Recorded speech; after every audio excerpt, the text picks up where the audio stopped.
Good morning, everybody. Happy Monday.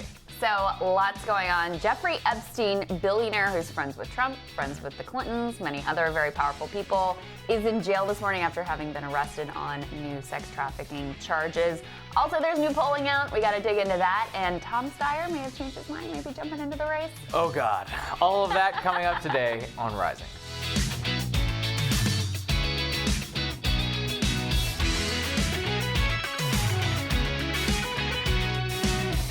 Good morning, friends. Hope everybody had a great holiday weekend. Saagar, my friend, what are you looking at? Well, breaking news over the weekend that Jeffrey Epstein, a billionaire or at least a 100-millionaire, has been arrested. It shows just how deep the rot in our judicial system is. He was finally arrested this weekend by the Southern District of New York. After a decade ago, he was given a sweetheart deal by federal prosecutors, including the current Secretary of Labor, Alexander Acosta. In this deal, Epstein, who is accused of trafficking and using 36 underage girls at his Palm Beach mansion, was given only 13 months in the Palm Beach County Jail, during which he was allowed 12 hours a day, work releases, and only after he was released from prison were his victims even notified of the sweetheart deal that he was given. The Miami Herald broke this case wide open last year in November 2018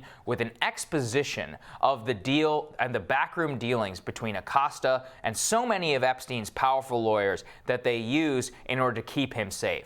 But most importantly, they didn't just keep Epstein out of a lifetime sentence in federal prison, they kept his co-conspirators. On top of Jeffrey Epstein's arrest, a judge has recently ordered that thousands of documents, including documents that name Epstein's co-conspirators from the nearly 2,000 pages that were compiled by federal prosecutors in 2008, will be released in the coming weeks. Those are expected to show just how deep some of this rot goes. And I just want to say that I want all of these people brought down, Krystal. This could include President Trump. It could include Bill Clinton. It could include the Madam and the modeling agencies and all of Jeffrey Epstein's schedulers who he used. I mean, the details of this case are truly horrifying. He used his private jet to shuttle young girls around the world and across different jurisdictions, specifically in order to stymie federal prosecutors and all of that, and also just to accommodate his repulsive,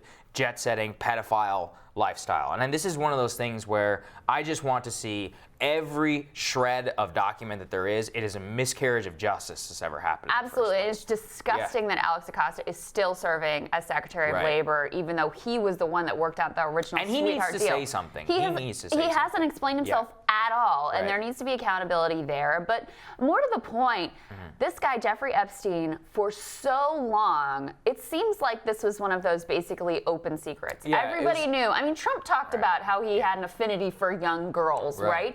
And for the longest time, because of his money, because of his power, he went without facing any repercussions. And to your point, right, we're not talking, not that this would be we're not talking about one girl. We're not talking about, oh, I didn't know she wasn't 18. We are talking about an organized crime syndicate of recruiting and exploiting and assaulting young girls over years. That is what he is accused of. So finally, maybe we're going to get some justice, and people today are going to learn a lot more. Some of the records are going to be unsealed. The indictment's going to be unsealed, so we're going to learn exactly what he's being charged with here. But I completely agree with you. Everyone has turned away and looked in the other direction because of how much power and how much money this guy has had. Absolutely. And you know, we're going to cover this to the end, and everybody who is exposed from this should face justice. Krystal, what's on your radar? Absolutely. So bear with me on this one. Something a little unexpected happened in Greece over the weekend. Something we are told isn't supposed to happen these days, especially not in a country like Greece. All the trends that brought us Brexit, brought us right-wing nativism, brought us Trump, were really evident in the country of Greece long before they were totally clear here. That country has been a kind of a canary in the coal mine for the wild populist politics that have gripped now the entire world.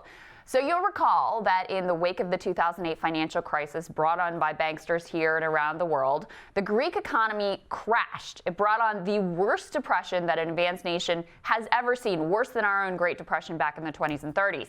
Even today, the unemployment rate in Greece remains at 18%. That's how bad things have been.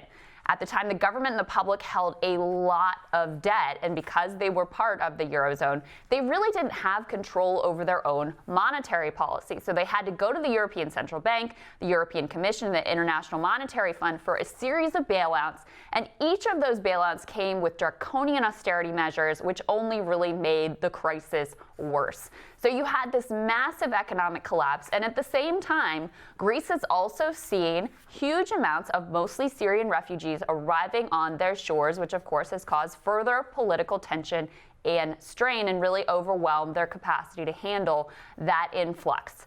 So at the time of the crash, there were basically two main establishment parties who had gone back and forth having control of government for literally decades. These were the two main parties in town. You had New Democracy on the center right and PASOK on the center left. Now, PASOK was caught holding the bag when the collapse happened, and they were brutally punished by voters.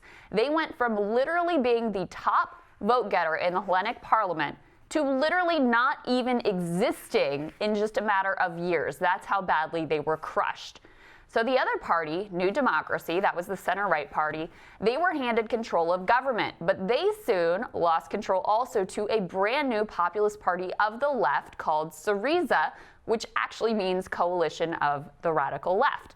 So Syriza ran aggressively against the austerity that had been imposed as the price of the Greek bailouts, and their new leftist prime minister, Alexis Tsipras, terrified the powers that be in Europe. They were very uncomfortable with him.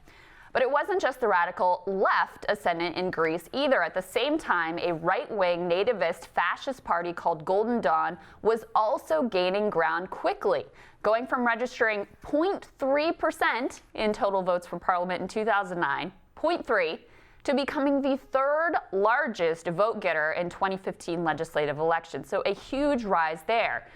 So this was looking like the new normal in Greece, right? Populism pushing out the establishment. You've heard this storyline before. The fringes ascendant. Except that's not what happened. Over the weekend, new legislative elections were held, and the old establishment center-right New Democracy Party defeated Syriza quite easily, actually.